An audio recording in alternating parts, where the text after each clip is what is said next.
Selamat hari Minggu dan selamat sore bagi kita semua. Di sini kita akan memulai ibadah kita. Diharapkan kita semua dapat mengikuti ibadah dengan tenang dan tanpa gangguan apapun. Untuk lagu pembukaan, mari kita bernyanyi Betapa Hebat.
Atas berkat-Mu dari awal minggu hingga akhir minggu ini ya Tuhan, sehingga kami bisa berkumpul bersama di sini untuk memulai ibadah di sire kami ya Tuhan. Kiranya Engkau berkati dari awal pertengahan hingga akhir ibadah kami, sehingga kami bisa mengikutinya dengan tenang dan tanpa gangguan sedikit pun.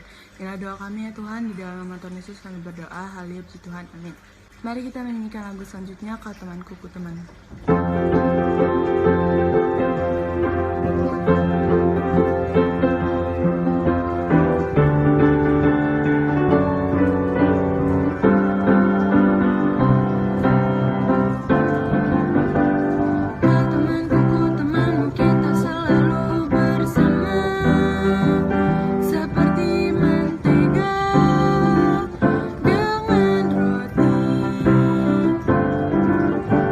Kau temanku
memasuki ibadah kita, mari kita nyanyikan lagu selanjutnya, Pertolonganmu.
Yaitu Yesus menginginkan daku.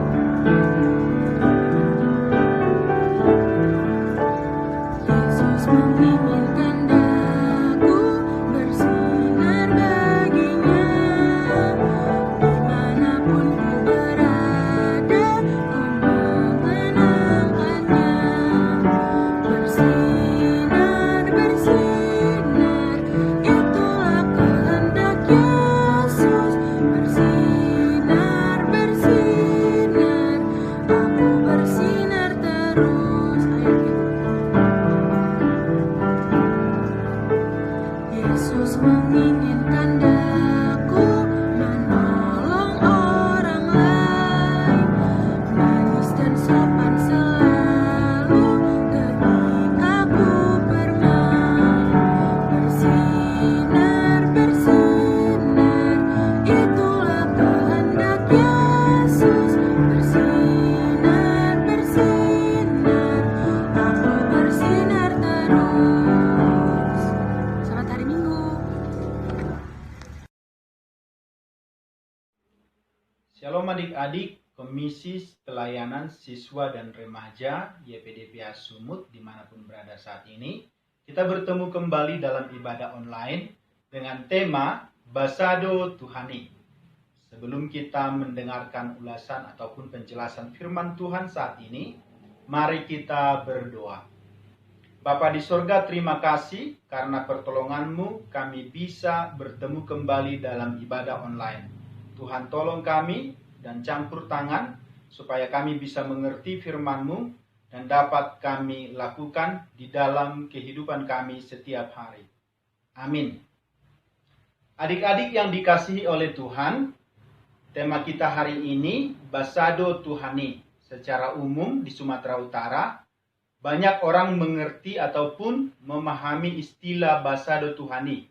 Tetapi ada baiknya kalau dijelaskan apa maksudnya Basado Tuhani. Yang pertama yang perlu kita ketahui, Basado Tuhani itu artinya adalah Tuhan itu pemurah. Tuhan itu penuh kasih karunia. Diambil dari bahasa Batak. Dan sering sekali kita menemukannya dituliskan di mobil dan lain sebagainya. Tapi apakah sungguh-sungguh mengerti maksud daripada Basado Tuhani? Mari kita dengarkan firman Tuhan. 2 Raja-Raja 5 ayat 1 sampai 14. Demikian firman Tuhan. Naaman, panglima Raja Aram, adalah seorang terpandang di hadapan tuannya dan sangat disayangi, sebab oleh dia Tuhan telah memberikan kemenangan kepada orang Aram. Tetapi orang itu, seorang pahlawan tentara, sakit kusta. Orang Aram pernah keluar bergerombolan dan membawa tertawan seorang anak perempuan dari negeri Israel. Ia menjadi pelayan pada istri Naaman. Berkatalah gadis itu kepada nyonyanya, sekiranya tuanku menghadap nabi yang di Samaria itu, maka tentulah nabi itu akan menyembuhkan dia dari penyakitnya. Lalu pergilah Naaman memberitahukan kepada tuannya. Katanya, beginilah dikatakan oleh gadis yang dari negeri Israel itu. Lalu pergilah Naaman memberitahukan kepada tuannya. Katanya, beginilah dikatakan oleh gadis yang dari negeri Israel itu. Maka jawab Raja Aram, baik, pergilah dan aku akan mengirim surat kepada Raja Israel. Lalu pergilah Naaman dan membawa sebagai persembahan 10 talenta perak dan 6.000 sikal emas dan 10 potong pakaian. Ia menyampaikan surat itu kepada Raja Israel yang berbunyi, sesampainya surat ini kepadamu, maklumlah kiranya bahwa aku menyuruh kepadamu Naaman, pegawaiku, supaya engkau menyembuhkan dia dari penyakit kustanya. Segera sesudah Raja Israel membaca surat itu, dikoyakkannyalah pakaiannya serta berkata, Allahkah aku ini yang dapat mematikan dan menghidupkan, sehingga orang ini mengirim pesan kepadaku supaya kesembuhan seorang dari penyakit kustanya? Tetapi sesungguhnya perhatikanlah dan lihatlah, ia mencari gara-gara terhadap aku. Segera sesudah didengarnya Elisa, abdi Allah itu, bahwa Raja Israel mengoyakkan pakaiannya, dikirimnyalah pesan kepada Raja, bunyinya, mengapa engkau mengoyakkan pakaianmu? Biarlah ia datang kepadaku, supaya ia tahu bahwa ada seorang nabi di Israel. Kemudian datanglah Naaman dengan kudanya dan keretanya, lalu berhenti di depan pintu rumah Elisa. Elisa menyuruh seorang suruhan kepadanya mengatakan, pergilah mandi 7 kali dalam sungai Yordan, maka tubuhmu akan pulih kembali, sehingga engkau menjadi tahir. Tetapi pergilah Naaman dengan gusar sambil berkata, aku sangka bahwa setidak-tidaknya ia datang keluar dan berdiri memanggil nama Tuhan Allahnya. lalu menggerak-gerakkan tangannya di atas tempat penyakit itu, dan dengan demikian menyembuhkan penyakit kustaku. Bukankah Abana dan Parpar, sungai-sungai Damsik, lebih baik dari segala sungai di Israel? Bukankah aku dapat mandi di sana dan menjadi tahir? Kemudian berpalinglah ia dan pergi dengan panas hati. Tetapi pegawai-pegawainya datang mendekat serta berkata kepadanya, "Bapak, seandainya Nabi itu menyuruh perkara yang sukar kepadamu, bukankah Bapak akan melakukannya? Apalagi sekarang ia hanya berkata kepadamu, mandilah dan engkau akan menjadi tahir." Maka turunlah ia membenamkan dirinya 7 kali dalam sungai Yordan, sesuai dengan perkataan abdi Allah itu. Lalu pulihlah tubuhnya kembali seperti tubuh seorang anak, dan ia menjadi tahir. Adik-adik yang dikasihi oleh Tuhan, melalui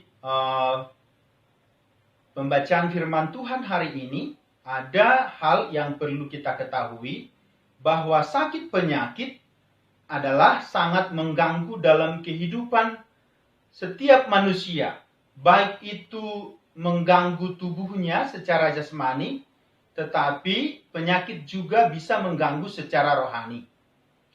Nah, salah satu penyakit yang disebutkan dalam pelajaran firman Tuhan hari ini adalah penyakit kusta. Penyakit ini di Israel adalah penyakit yang sangat menjijikkan dan bisa mematikan. Mengapa demikian? Karena penyakit ini secara rohani bisa membatasi gerak hidup orang percaya kepada Allah. Mereka secara rohani tidak dapat beribadah kepada Tuhan. Dan tentunya secara sosial, mereka juga diasingkan dari kehidupan bermasyarakat. Tapi lain hal dengan di Aram ataupun dengan orang-orang yang tidak percaya kepada Allah. Penyakit ini hanya membatasi secara sosial, karena bisa mengganggu kehidupan sosial, dapat menular. Hari ini kita akan belajar dari seorang panglima tentara Aram yang bernama Naaman, yang disembuhkan Tuhan dari penyakit kusta. Adik-adik yang dikasihi oleh Tuhan, Naaman adalah seorang panglima Raja Aram. Dijelaskan dalam ayat pertama firman Tuhan ini, Naaman panglima Raja Aram, seorang yang sangat terpandang di hadapan tuannya. Mengapa dia bisa terpandang di hadapan tuannya? Karena dia pernah memberikan kemenangan kepada Raja Aram, sehingga dia sangat disayangi tuannya. Tetapi ada satu hal yang membuat dia sangat risau hatinya, yaitu penyakit kustanya. Penyakit kusta ini tentu tidak lagi bisa membuat dia menjadi seorang panglima yang sangat disegani, menjadi seorang panglima yang bisa berperang dengan bebas. Nah, adik-adik yang dikasihi Tuhan, tetapi ada seorang perempuan, yaitu perempuan Israel. Perempuan ini dijelaskan dalam Alkitab adalah tawanan dari orang-orang Aram yang pernah bergerombol pergi ke Aram. Tentu secara kerajaan, Aram dan Israel adalah dua negara yang berbeda. Israel adalah negara yang percaya kepada Tuhan, tetapi Aram adalah kerajaan yang percaya kepada berhala. Kedua negara ini adalah bertikai. Artinya Tuhan pernah mengalahkan Israel melalui kerajaan Aram. Mengapa Tuhan sampai bisa membuat Israel kalah terhadap Aram? Karena mereka mengikuti penyembahan berhala yang dilakukan oleh kerajaan Aram. Boleh kita baca firman Tuhan dalam Hakim-Hakim 10 ayat 6. Demikian firman Tuhan. Orang Israel itu melakukan pula apa yang jahat di mata Tuhan. Mereka beribadah kepada para Baal dan para Asitoret, kepada para allah orang Aram, para allah orang Sidon, para allah orang Moab, para allah Bani Amon, dan para allah orang Filistin. Tetapi Tuhan ditinggalkan mereka, dan kepada Dia mereka tidak beribadah. Nah, adik-adik yang dikasihi Tuhan, ada yang menarik daripada pembacaan firman Tuhan hari ini. Di ayat 2, orang Aram pernah keluar bergerombolan dan membawa tertawan seorang anak perempuan dari negeri Israel. Di situ tidak disebutkan namanya, tetapi disebutkan adalah seorang anak perempuan dari negeri Israel. Ia menjadi pelayan pada istri daripada Naaman. Jadi bisa kita simpulkan, perempuan Israel ini adalah seorang tawanan orang Aram. Dia adalah pelayan istri Naaman. Tetapi yang menarik, dia peduli dengan kesehatan daripada Naaman. Melalui kepeduliannya itu, akhirnya dia berbicara kepada istri Naaman dengan pesan demikian. Sekiranya tuanku menghadap nabi yang di Samaria itu, maka tentulah nabi itu akan menyembuhkan dia dan penyakitnya. Satu hal yang sangat menarik adalah keyakinan daripada perempuan Israel itu. Dia percaya bahwa nabi yang di Samaria sanggup untuk menyembuhkan penyakit Naaman. Jadi dia peduli dengan kehidupannya Naaman. Sekalipun dia menjadi seorang tawanan, dia tetap menjadi berkat bagi tuannya. Sekalipun dia dibuang Tuhan di tanah Aram, dia sungguh-sungguh mempercayai kehadiran Tuhan. Dia sungguh-sungguh mengandalkan Tuhan. Nah, di ayat selanjutnya, di situ dikatakan, tanggapannya Raja Aram. Raja Aram lalu pergi, tanggapannya Naaman. Lalu pergilah Naaman memberitahukan kepada tuannya, katanya, beginilah dikatakan oleh gadis yang dari negeri Israel itu. Nah, pesan itu disampaikan kepada Raja Aram. Dan segera Naaman pergi menghadap Raja Aram. Tujuannya untuk apa? Meminta izin kepada Raja Aram untuk pergi ke Israel. Demikian firman Tuhan. Maka jawab Raja Aram, baiklah, pergilah dan aku akan mengirim surat kepada Raja Israel. Lalu pergilah Naaman dan membawa sebagai persembahan 10 talenta perak dan 6.000 sikal emas dan 10 potong pakaian. Jadi Raja Aram menerima usulan ataupun pesan daripada Naaman. Mengapa demikian? Di ayat 1 sudah dijelaskan adalah karena dia sangat disayangi oleh Raja Aram. Di ayat 1 sudah dijelaskan bahwa dia adalah pernah memberikan kemenangan kepada Raja Aram. Nah, setelah itu dia pergi menghadap Raja Israel, yaitu Naaman. Naaman menyampaikan surat kepadanya. Tetapi yang perlu kita ketahui, respon daripada Raja Israel itu adalah sangat di luar dugaan. Apa yang dia lakukan? Dia malah mengoyakkan pakaiannya. Dia malah seolah-olah bahwa yang terjadi itu adalah sesuatu hukuman untuk kepada kerajaan Israel kembali. Dia mengambil berasumsi yang negatif terhadap kedatangan daripada Naaman. Di situ yang menarik sekali adalah pengakuan dia kepada Tuhan. Dia sungguh-sungguh mengakui bahwa Tuhan itu adalah Tuhan yang bisa menyembuhkan dan Tuhan yang bisa juga mematikan.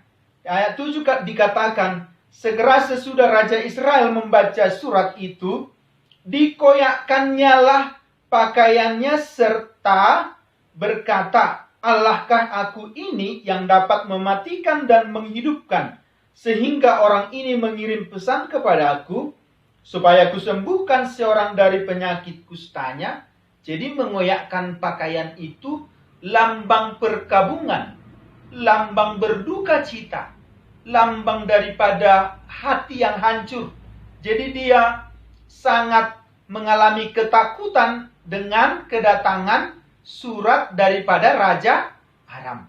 Tetapi ada satu yang sangat menarik, bahwa Elisa tidak tinggal diam. Siapakah Elisa ini?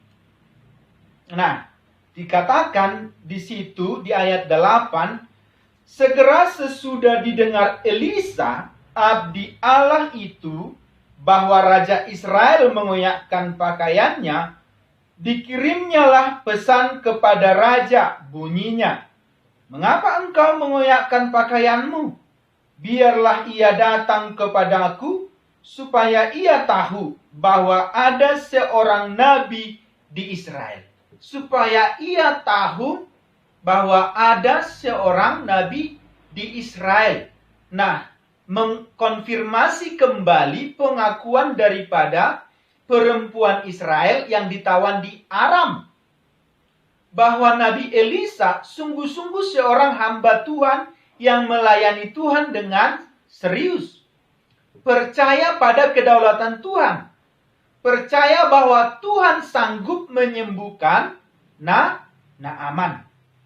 Jadi yang bisa disimpulkan dari Elisa, dia adalah abdi Allah. Abdi Allah artinya pelayan Tuhan, pelayan Allah. Atau bisa dikatakan hamba Tuhan. Dia mendengarkan keluhan daripada Raja Israel. Nah, setelah dia mendengarkan keluhan daripada Raja Israel, dia mengirim pesan kembali kepada Raja Israel. Tindakan selanjutnya yang dilakukannya adalah itu tadi perkataan daripada Elisa. Mengapa engkau mengoyakkan pakaianmu? Biarlah ia datang kepada aku, supaya ia tahu bahwa ada seorang nabi di Israel. Artinya, supaya orang Aram, supaya Naaman sungguh-sungguh mengetahui bahwa Allahnya orang Israel adalah Allah yang hidup. Allah yang sanggup menyembuhkan sakit penyakit. Bahwa supaya orang tahu, Naaman tahu bahwa Allah orang Israel itu adalah Allah yang penuh dengan kuasa. Tindakannya Naaman adalah pergi menghadap Elisa. Dia tunduk pada perintah daripada Israel. Dia pergi menghadap Nabi Elisa. Nah, tetapi respon daripada Elisa kepada Naaman sungguh-sungguh di luar dugaan. Apa kira-kira respon daripada Elisa? Kemudian datanglah Naaman dengan kudanya dan keretanya, lalu berhenti di depan pintu rumah Elisa. Elisa menyuruh seorang suruhan kepadanya mengatakan, pergilah mandi 7 kali dalam sungai Yordan, maka tubuhmu akan pulih kembali, sehingga engkau menjadi tahir. Tetapi pergilah Naaman dengan gusar sambil berkata, aku sangka bahwa setidak-tidaknya ia datang keluar dan berdiri memanggil nama Tuhan Allahnya, lalu menggerak-gerakkan tangannya di atas tempat penyakit itu, dan dengan demikian menyembuhkan penyakit kustaku. Nah, yang menjadi perenungan kita kadang-kadang ketika kita menghadapi persoalan hidup, kadang-kadang kita maunya seperti apa yang di pikiran kita, itulah yang dilakukan Tuhan untuk menyelesaikan persoalan hidup kita. Naaman juga demikian. Apa responnya Naaman? Aku sangka setidak-tidaknya ia datang keluar. Jadi kemauannya Naaman sesuai dengan apa yang ada di konsep pikirannya mengenai tindakan daripada Elisa. Elisa hanya menyampaikan pesan pergi ke Sungai Yordan untuk mandi. Tetapi di luar dugaan, Naaman justru memikirkan yang jauh di luar pikirannya dia. Sekiranya dia maunya disambutlah, maunya tangannya dipegang, maunya kira-kira apalah yang bisa dibuatnya Elisa kepada Naaman. Nah, mungkin adik-adik juga sebagai remaja, saat-saat remaja saat ini, kira-kira ingin diperhatikan lebih. Maunya ditelepon lah, maunya dicat lah, maunya diucapkanlah selamat ulang tahun misalnya, maunya dipeganglah tanganku atau diusap-usaplah pundakku. Nah, kita pun sebagai manusia pada umumnya sama seperti pola pikir daripada Naaman.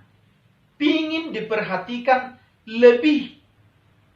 Tetapi Tuhan hanya menyampaikan pesan kepada Elisa supaya Naaman pergi mandi ke Sungai Yordan. Nah, setelah pulang dari situ, Naaman menggerutu. Dia memperbandingkan Sungai Yordan itu dengan sungai-sungai yang ada di Aram. Ada di situ disebutkan, bukankah Abana dan Parpar, sungai-sungai Damsik, lebih baik dari segala sungai di Israel? Bukankah aku dapat mandi di sana dan menjadi tahir? Nah, sering sekali manusia memikirkan apa yang dia mau, apa yang cocok untuk dirinya, apa yang cocok, yang bisa dilakukan menurut logika diri sendiri. Nah, Naaman menggerutu. Naaman mengandalkan pikirannya sendiri. Menurutnya, kalau dia mandi di sungai-sungai yang ada di Damsik itu, bisa sembuh. Tetapi bukan demikian dengan Tuhan. Tuhan mau menyembuhkan seseorang menurut cara Tuhan, bukan cara manusia. Nah, di tengah-tengah situasi COVID-19 saat ini, ada banyak hal yang harus kita lakukan. Tetapi sering sekali pikiran kita menolak apa yang sudah ditetapkan. Tidak usahlah pakai masker, tidak usahlah cuci tangan, toh juga tidak usahlah saya pakai masker bersama temanku, itu kan temanku. Nah, sering sekali pikiran kita bertolak belakang dengan ketetapan-ketetapan yang sudah ditetapkan. Naaman berbalik dengan panas hati. Tetapi yang di saat dia berbalik dengan panas hati, ada pengawal-pengawalnya yang baik hati. Ada pengawal-pengawal Naaman yang sungguh-sungguh percaya kepada Tuhan, percaya dengan perkataan Nabi Elisa. Demikian perkataan daripada pahlawan pegawai-pegawainya itu. Bapak, seandainya demi itu menyuruh perkara yang sukar kepadamu, bukankah Bapak melakukannya? Apalagi sekarang, ia hanya berkata kepadamu, mandilah dan engkau menjadi tahir. Nah, adik-adik, dalam hidup ini, sering sekali kita perlu orang lain. Perlu kita mendengarkan nasihat orang lain. Mungkin statusnya lebih daripada kita. di bawah kita. Mungkin secara status dia bukan siapa-siapa, tapi sering sekali Tuhan juga bisa pakai orang-orang yang tidak dianggap secara sosial, secara masyarakat dia bukanlah orang yang terpandang, tapi Tuhan bisa pakai. Naaman mau mendengarkan kembali perkataan Nabi Elisa karena ada pegawai-pegawainya yang membujuk dia, yang mengingatkan dia akan perkataan Nabi Elisa. Setelah itu adik-adik yang dikasihi Tuhan, Naaman mau melakukannya. Demikian firman Tuhan di ayat yang ke-14. Maka turunlah ia membenamkan dirinya 7 kali dalam sungai Yordan, sesuai dengan perkataan abdi Allah itu. Lalu pulihlah tubuhnya kembali seperti tubuh seorang anak dan ia menjadi tahir. Di sini kita dapat menyimpulkan bahwa untuk terjadi kesembuhan, untuk mengalami kasih karunia-Nya Tuhan, yaitu mengikuti apa yang dikatakan oleh Tuhan. Bukan mengikuti apa yang dimau oleh pikiran, tetapi percaya pada perkataan Tuhan. Nah, sering sekali Tuhan memberikan perintah yang sederhana kepada kita, tetapi kita sering sekali membuatnya menjadi rumit. Contoh, dalam hal mengampuni, Tuhan suruh kita mengampuni, tetapi ketika diperhadapkan dengan diri kita, kita bisa memikirkan kalau saya mau mengampuni dia, tunggulah dulu dia bertobat. Tunggulah dulu dia berubah. Baru aku mau mengampuni dia. Tuhan menyuruh kita hanya mengampuni. Tuhan hanya menyuruh kita melakukan apa yang dia mau. Bukan apa yang cocok dengan diri kita. Nah, adik-adik yang dikasihi Tuhan, dalam firman Tuhan hari ini, Naaman, panglima perang tentara Aram, Raja Aram, dia mengalami kesembuhan karena pertolongan Tuhan. Melalui siapa adik-adik? Ada seorang perempuan Israel yang sungguh-sungguh takut kepada Tuhan. Nah, apa yang bisa kita simpulkan daripada firman Tuhan hari ini? Nah, yang dapat kita simpulkan hari ini adalah bahwa Tuhan adalah penyembuh. Tuhan adalah penyembuh. Yang kedua, Tuhan adalah Tuhan yang tidak memandang status golongan seseorang. Naaman bukanlah orang yang percaya kepada Tuhan. Naaman bukanlah orang yang sungguh-sungguh percaya kepada Tuhan. Tapi karena ada orang percaya, yaitu perempuan Israel, Tuhan melawat hidupnya Naaman. Artinya, keberadaan orang percaya dimanapun berada harus jadi berkat. Mungkin di tengah-tengah situasi ini kita tidak banyak bisa berbuat apa-apa. Tapi sebagai orang percaya, kita dapat berdoa untuk orang-orang yang sakit. Kita dapat berdoa bagi kesembuhan orang-orang yang sakit. Keberadaan orang percaya diperhitungkan oleh Tuhan. Siapa itu orang percaya? Perempuan Israel tadi. Jadi yang ketiga, Tuhan memakai siapapun menyatakan kehendaknya. Nah, sama seperti pegawai-pegawai Naaman yang tidak terpandang itu. Tetapi melalui itu juga firman Tuhan diingatkan kembali. Bagaimana dengan adik-adik?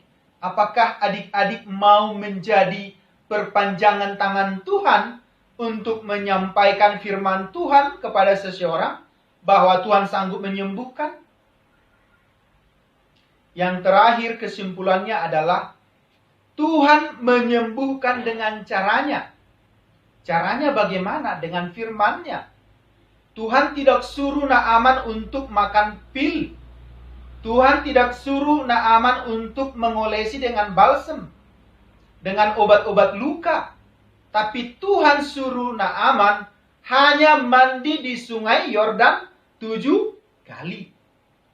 Tuhan bisa menyembuhkan siapapun yang mengalami sakit penyakit dengan caranya. Itulah kemahakuasaannya Tuhan. Adik-adik yang dikasihi oleh Tuhan, melalui perenungan kita dengan firman Tuhan hari ini, kita dapat mengerti bahwa Tuhan itu adalah Tuhan yang pemurah. Tuhan yang tidak memandang golongan dari manapun. Nah, sering sekali kita sebagai manusia yang percaya kepada Tuhan memiliki cara pandang kepada Tuhan kalau seseorang itu bisa disembuhkan kalau dia adalah orang yang percaya. Mungkin di sekitar kita saat ini banyak orang yang tidak percaya kepada Tuhan. Nah, sering sekali kita tidak peduli dengan mereka. Karena apa? Mereka kan bukan satu kepercayaan dengan kita. Mereka kan tidak sama keyakinan kita dengan mereka. Tetapi, apa yang bisa kita simpulkan dari perempuan Israel? Naaman, seorang yang tidak percaya kepada Tuhan, dapat disembuhkan oleh Tuhan melalui seorang perempuan Israel. Nah, adik-adik yang dikasihi oleh Tuhan, melalui pelajaran hari ini, bahwa Tuhan itu adalah Tuhan yang tak terbatas. Dia tidak dibatasi dengan pikiran kita yang sempit. Dia tidak dibatasi dengan cara pandang kita yang sempit. Dia tidak dibatasi dengan cara kita untuk kesembuhan yang menurut kita bisa. Tetapi dia dapat menyembuhkan dengan caranya. Caranya Tuhan bagaimana? Naaman hanya disuruh mandi ke sungai Yordan. Tidak sulit, tidak seribet yang kita pikirkan. Naaman disembuhkan oleh Tuhan hanya dengan mendengarkan perkataan firman Tuhan. Walaupun pada awalnya dia menggerutu. Tetapi karena ada pegawai-pegawainya ataupun pengawalnya, dia bisa mendengarkan kembali firman Tuhan. Artinya, firman Tuhan itu perlu berulang-ulang disampaikan supaya orang lain bisa percaya. Adik-adik yang dikasihi oleh Tuhan, adik-adik juga bisa menjadi alat Tuhan untuk menyatakan kesembuhan kepada siapapun. Tidak memandang dia orang Kristen atau bukan. Tidak memandang status ekonomi, tidak memandang secara status sosial, dan lain-lain. Kiranya melalui perenungan firman Tuhan ini, kita semua semakin memahami bahwa Tuhan itu adalah Tuhan yang pemurah. Tuhan yang penuh dengan kasih karunia. Basado Tuhani. Mari kita berdoa. Bapa di sorga, terima kasih kami sudah mendengarkan firman-Mu. Biarlah melalui perenungan firman-Mu hari ini, kami boleh menjadi pelaku firman-Mu, menyatakan kesembuhan bagi orang yang mengalami sakit penyakit, menyatakan firman-Mu bahwa Engkau adalah Tuhan yang tak terbatas, bagimu tidak ada yang mustahil, dan berdoa bagi orang-orang yang sakit. Terpujilah Engkau Allah yang hidup. Di dalam nama Tuhan Yesus kami berdoa. Amin.